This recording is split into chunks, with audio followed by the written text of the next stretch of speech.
Welcome back to Open Line, everybody. Rory Johnson with Chris Sanders. Now we can see ourselves on the screen. We are here on News Channel 5 Plus talking about the Supreme Court case, the decision handed down yesterday, Masterpiece Cakeshop versus Colorado Civil Rights Commission. What are we talking about?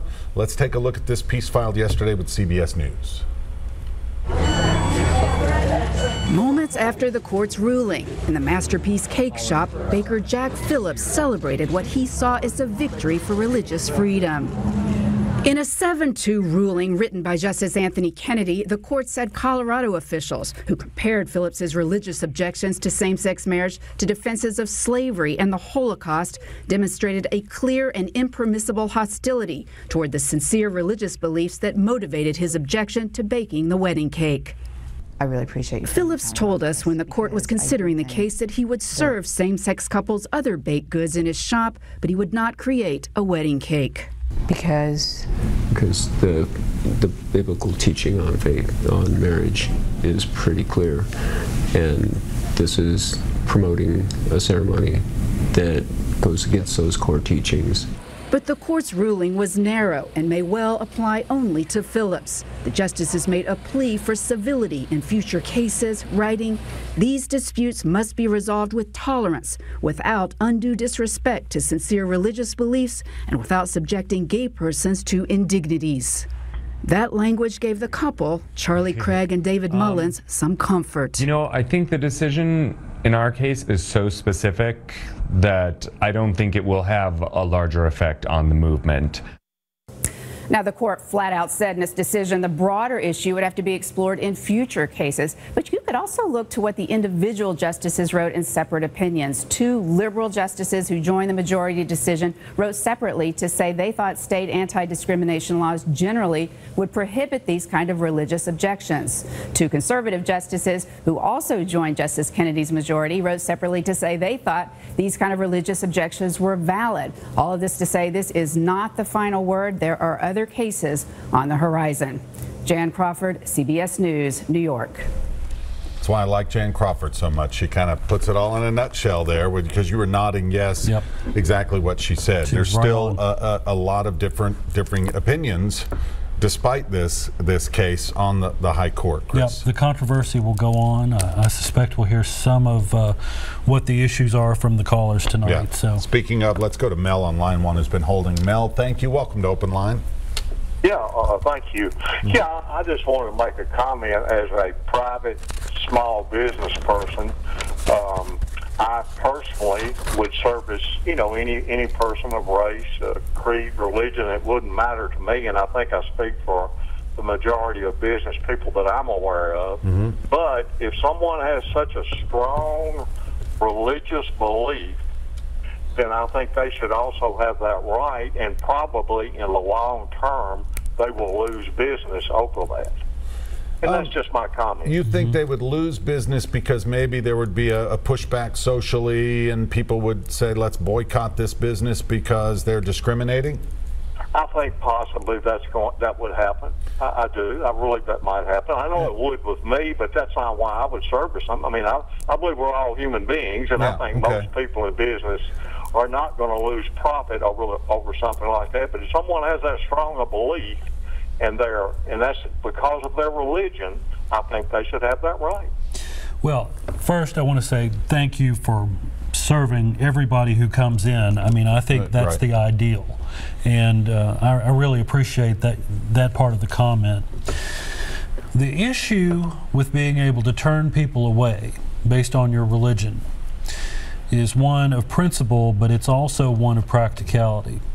There are people who live in really small towns in Tennessee where there might be one pharmacy or one supermarket, and they don't have a lot of mobility.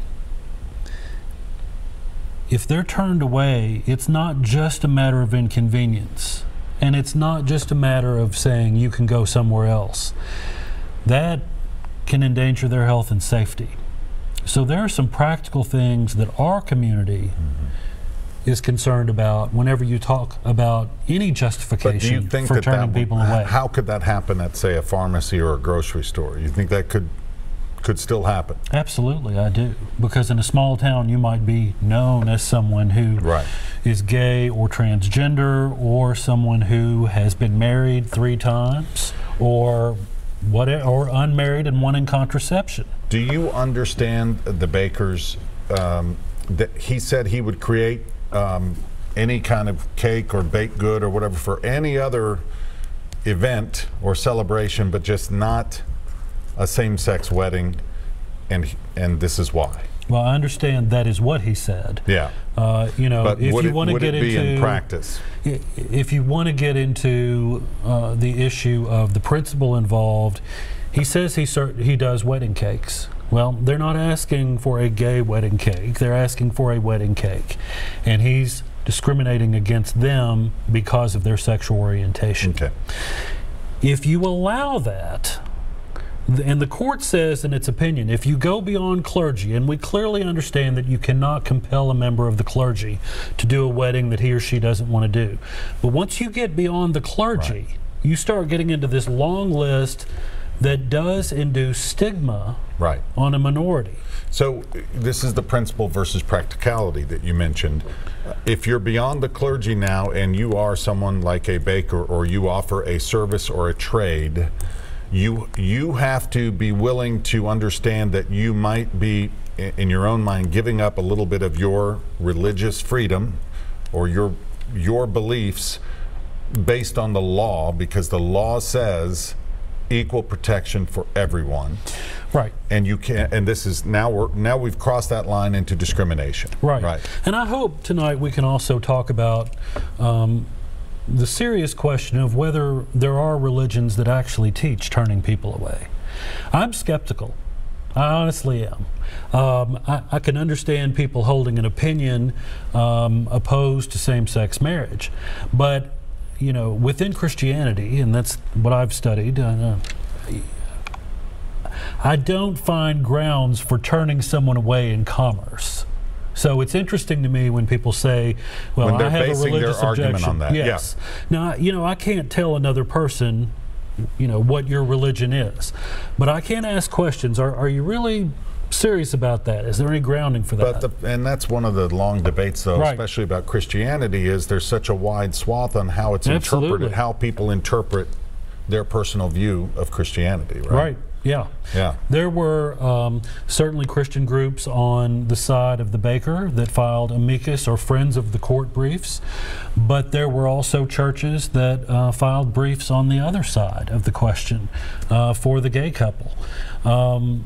Religious opinions are changing in the country about same-sex marriage, and you know, I went back through and looked at passages that might be used, and I found Jesus saying quite the opposite. If people ask you, give them what they want, basically. All right, let's go to line 2. I believe Brenda's been holding patiently. Hi, Brenda. Welcome to Open Line. Hello. Good evening. Good evening. Go ahead. What's on your mind? Well, my opinion is that I applaud the cake maker for standing up for his belief in who God is in his life.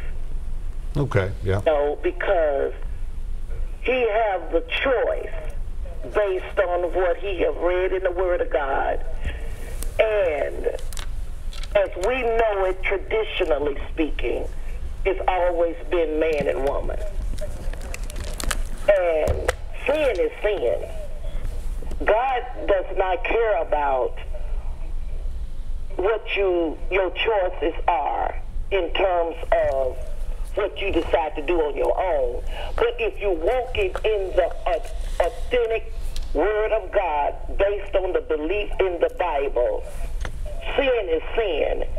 And he tells us in Romans chapter 18 that no man is to be with a man, no same sexes. And so I applaud his belief. It's not to be against anyone personally.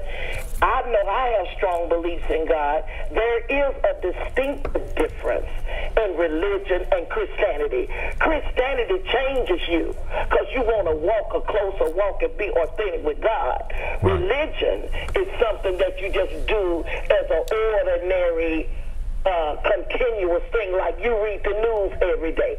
That's a religion, so to speak, example of religion. Yes, ma'am. But Christianity, I know it did for me. When I read that word of God, because I've been on both sides. I've been in sinning and I've been a Christian. And when I read that word of God, and it changed me and made me change my views and my thoughts, he said, be ye transformed by the renewing of your mind. Yes. And only the word of God can do that. There's nothing wrong with both sides. I pray that the couple will understand they can bring their lives back to God, because he does not applaud man and man being together. Well, ma'am, right, I wonder... Martha, hold on just a moment. I want to let Chris get a word in. Hold on. Ma'am, I wonder whether you've read Matthew 5, in which Jesus said, and if anyone wants to sue you and take your coat, give your cloak as well. And if anyone forces you to go 1 mile, go the 2nd mile.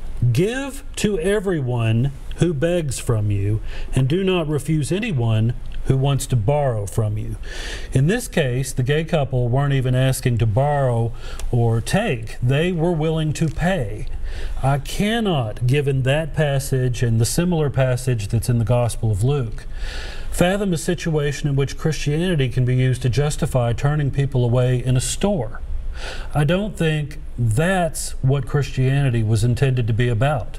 Now, I think there are probably a variety of views on that. I'm telling you, I don't find justification for what the baker did, even if he has an opinion that is opposed to same-sex marriage. All right. Hey, Brenda, thank you very much for sharing your thoughts. We do appreciate it. We got a number of callers coming in, a couple more open lines at 737+. We do have to take a quick break. Callers who are on hold, hang tight. We'll get to you right after this.